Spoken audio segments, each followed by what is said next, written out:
Okay guys, what you're looking at in front of you is going to be what I'm calling my clay hook collection of items that I use to do my hooks with. Okay, I have gotten several requests about followers and subscribers and some of my friends wanting me to do video clip of the procedure and the items that are needed to do this hobby. Well, I'm just going to first show you some of the things that I thought was important to have on hand, and it may not be the same for everybody. But I'll start off showing you what you do need to make it work, the bare necessities of what you need to make it work, things that you can go without, things you really need.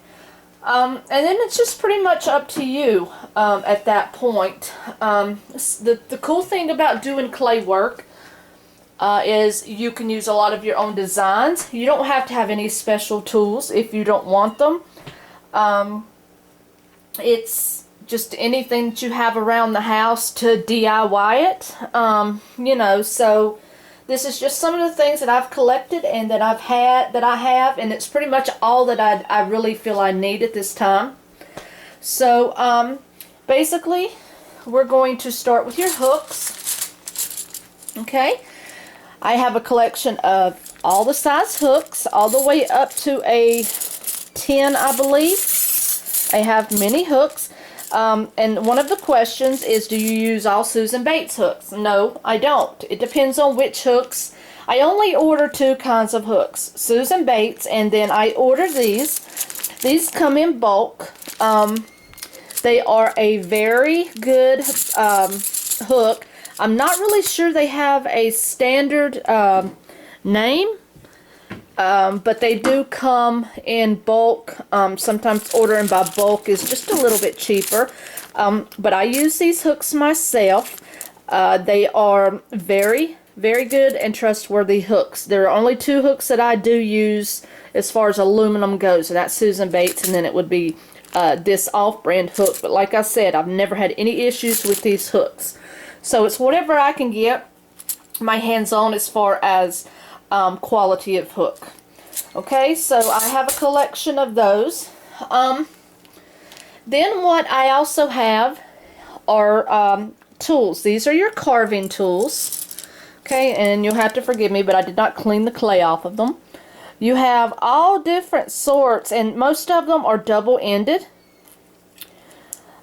They do different things. You know, you have your pointed ends, you have your flat ends, your shovel ends, your knife ends.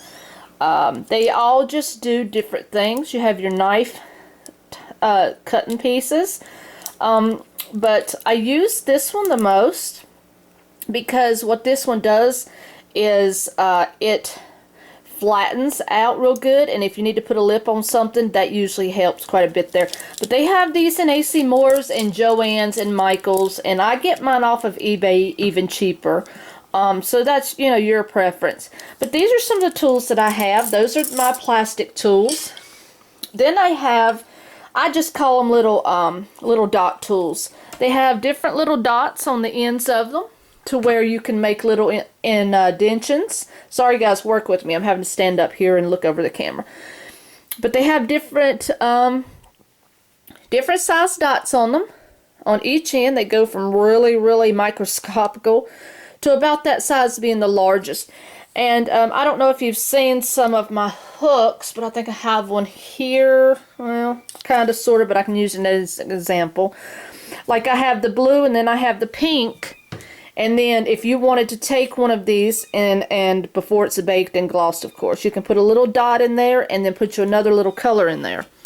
So these come in handy for just, you know, you can draw mouths with them, you can do dots with them, several different things with them. So I got them. I thought maybe they would be neat to have. You do need some type of cutting utensil, which is an X-Acto knife. I love it. I use it constantly. I would advise that to be a top tool. They have many different sizes, and not so much sizes, but brands of these, but this one was a straight $3 tool. So that is one of the go-to parts that I would recommend that you have. And then the other cutting tool would be this blade. It comes in with the pouch on it, and you just kind of slide it out. But I don't even take that off. I just use it like this, and it's good for getting very even cuts. Okay. I also have a set of brushes. I got these at Walmart. Just different makeup brushes, just different paint brushes, sponge brushes, all kinds of things. Because as you know, you can also take acrylic or oil paint. Don't quote me. It's one or the other, maybe both. I'm not positive. But at least one of the other paints, and you can paint over, like if you want to use a white clay. So if you get your white clay, you want to change it into a different color, you can use these brushes for that. So those are always good to have. And then I have a set of regular small brushes for detail work if I wanted to do so, which I have not used these yet, but that's fine.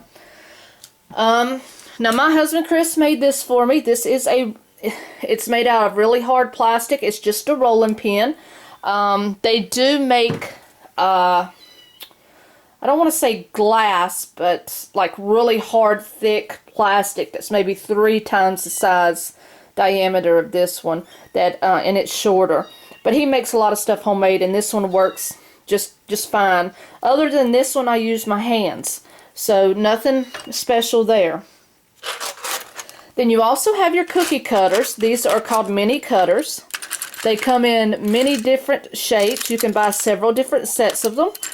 This set came with a dragonfly, butterfly, some leaves, some stars, caterpillars, hummingbird, roses, different things like that.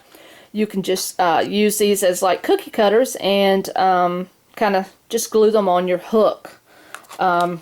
So you don't have to have these, but I do. I do use them occasionally. And then you have your mini silicone molds. These are my favorite things. Okay, they come in hundreds of different flowers and designs. These are just a few of what I have right now. I do have like 6 more on order. Like you have a heart with I think it's a dragonfly in it, if you can see that.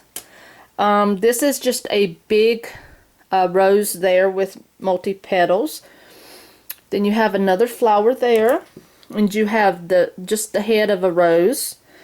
This is sort of, you know, like one of the close flowers. I don't know what you call them, but the petals are real close. And then like a starfish. So you can get all kinds of these little molds here. And for example, on this hook, I put the rose on this hook, and some of you have already ordered these from me. So you know what I'm talking about, and that rose came from this mold.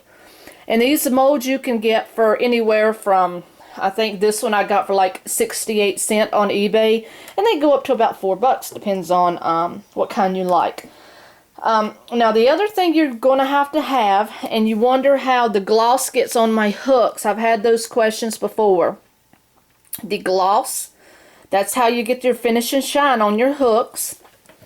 They do have the off-brand of this triple thick, but this is the one that I have. It has, doesn't have a color really to it. It's just kind of glossy, and it gives a beautiful shine. It comes in a 4-ounce bottle. They're a little pricey, so you want to use them not too generously. You just want to make sure that you get a nice gloss on those. I think I paid about $8 for this bottle, and it's a 4-ounce bottle. But you do have to have some sort of gloss, and they do have some that are color tinted. So your choice. The other thing, sorry about that, guys. That was me. I just knocked my camera over. The other thing here is your Sculptly glue. It's liquid translucent glue. This is a must in my opinion. If you have a different opinion, that's your opinion. This one is a 2-ounce bottle. This is very pricey in my opinion. It's about $8 a bottle. And what you do is you're going to stick your hook or your pin, whatever you're working with, into your glue, and it's very thick, so it doesn't take a lot. And you can work it with your fingers. You don't need a brush. But it gives your product extra adhesive, and that you really do need. So I find that the glue and the gloss are two things that are a must in my opinion. Okay, so then you have that. And then the other thing that you can have at home, believe it or not, is makeup. You take yourself a makeup brush or a paintbrush, and you get yourself some like white or black or gray, some kind of whatever clay you want to use. You want to add a gloss to it. You want to add a, not so much a gloss, but maybe a glimmer or a shimmer. Makeup is perfect. So I have some makeups that I keep aside to use for that purpose. You know, just a bunch of different neutral colors there. And again, like I said, I do have a compact that has, you know, some autumn colors that I'm working with right now. But all you do is put your brush in that, and you just go over your hook before it's baked. Okay, you do all your decoration and all your trimming and everything before it's baked, and then all you do when it comes out is gloss. What I also have here, whoops, are just regular pins. They have your heads on them, and what you use those for are your stitch markers or whatever you want to do. But this is one that I was just experimenting with. It's a cap, and of course it has to be trimmed down and all of that before it's completely finished as far as the hook. But again, the adhesive, which is the glue, is what keeps those inside there. As you see, the clay doesn't always go around deep enough to hold that in. But this is an example of what you would use your pins for. Other examples, I have a couple roses here that I did. Aren't they beautiful? So I still haven't gotten those trimmed down yet. But these are what you use for stitch markers and for charms and things like that. The other thing that I do have, if you want to make like earrings, things like that, are earring pins. You know, you've seen these if you're a lady and you've wore earrings that just go in your ears. I do have these because these are also good for the smaller stitch markers.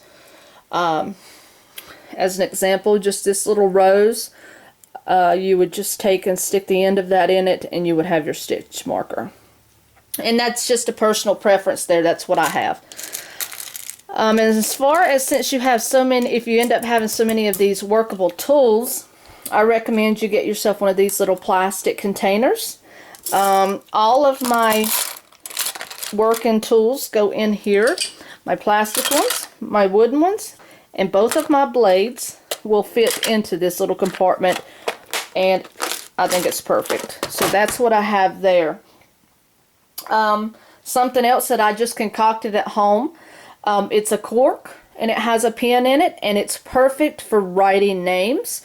Sort of like the little wooden ones here were, but this is more of a fine point, and it's just a store-bought cork with a plastic thing on there, lid on it, and then the cork, and you can polka dot through. You can make designs with that. Simple designs. You don't need anything magical. Okay, now if you're working with the stitch markers, you do have to have yourself a pair of snippies. You do want to keep those trimmed down. Okay, and once I've packaged, I keep myself a little container of tabs because I do sell my products, so I have a little container of those tabs there.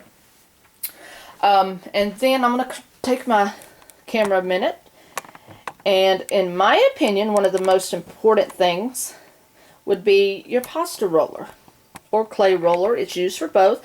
Studio 71, it is a polymer clay press. It's a basic pasta roller.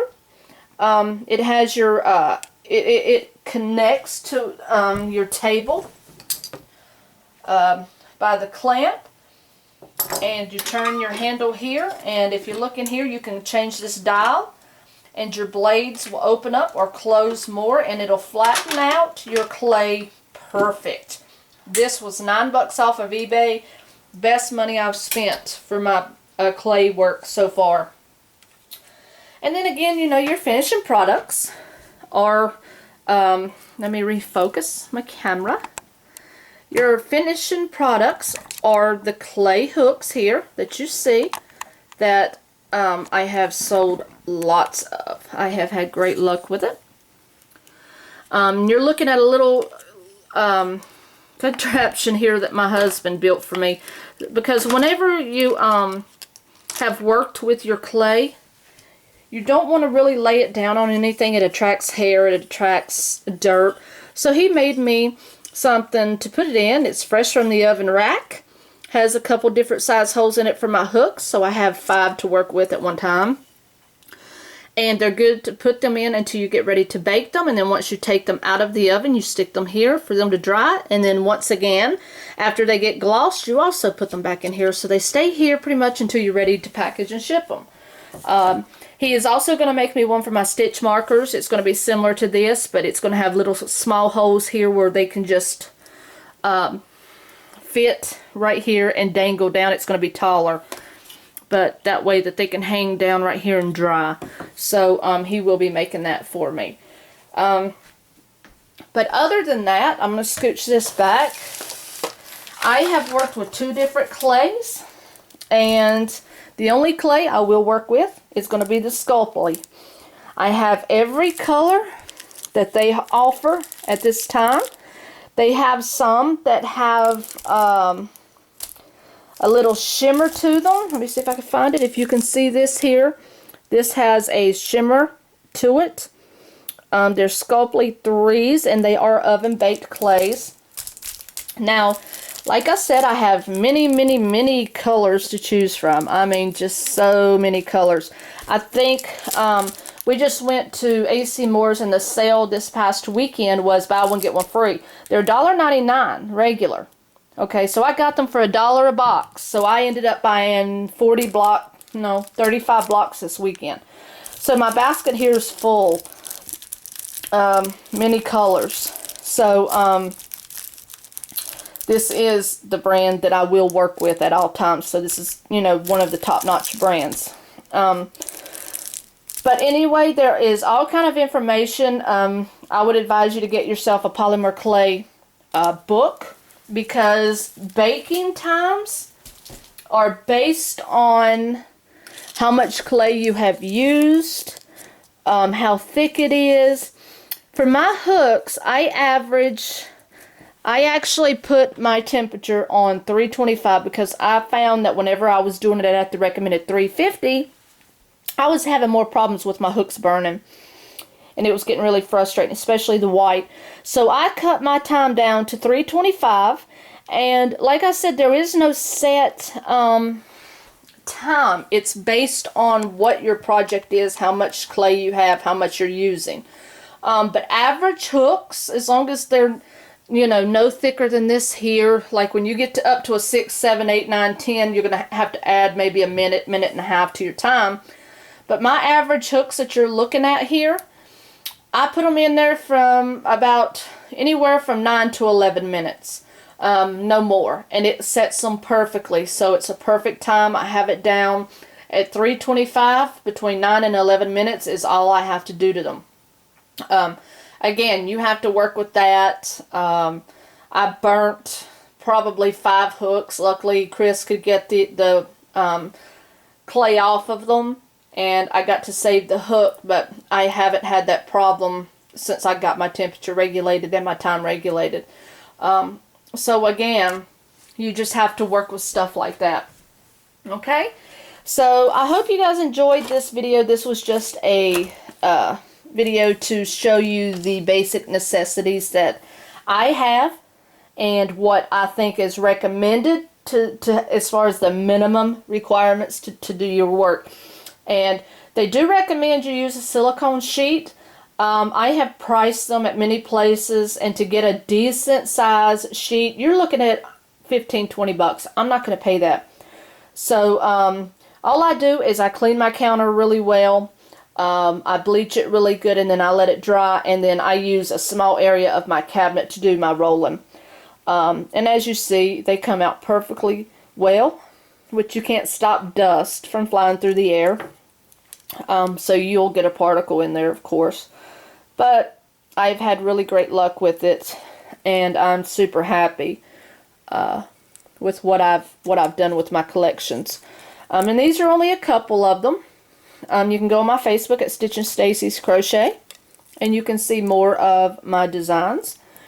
And I do sell these on my Facebook every day. I have had very good sales with them. They do sell wonderfully, and I've had no problems with anything that I have sold. So they are a good quality product. And I do have some that's going to be going on sale, so keep an eye out for that. But if you want more information, you can email me at stitchinstacy@yahoo.com, or you can message me on Facebook. So I hope this gave you an insight about the basic necessities for clay working as far as crochet handles and stitch markers. For earrings, it's basically the same concept. Now, if you get into more designer work of boxes and mold, statues with the molds, things like that, I do not do that. And the patterns that you see are the patterns that I stick with. I've had some requests to do flags on them, you know, really more detailed work that's really involved. I am just here to tell you I do the basic hand to hook designs, okay? I'm not a design artist. I do what I feel looks great together. I don't design flags. I don't design things on my own. I do use my molds. I do come up with different color schemes and different ways to lay them in the clay. But if you have ideas, I'm more than willing to listen. But please do not anticipate that you're going to get a designer hook that comes from a store. These are all homemade. They're never going to be solidly flat. They're going to have a little bump or a little curve in them because they are freshly done here. I don't have anyone that rolls my hooks for me. I do them all myself, so they just have a little what I call a country home twist to them. So I hope you guys enjoyed the video. If you have any further questions, you can of course contact me on my Facebook, or you can leave me messages under this video. And until next video, guys, I wish you happy hooking and happy clay making. Bye, guys.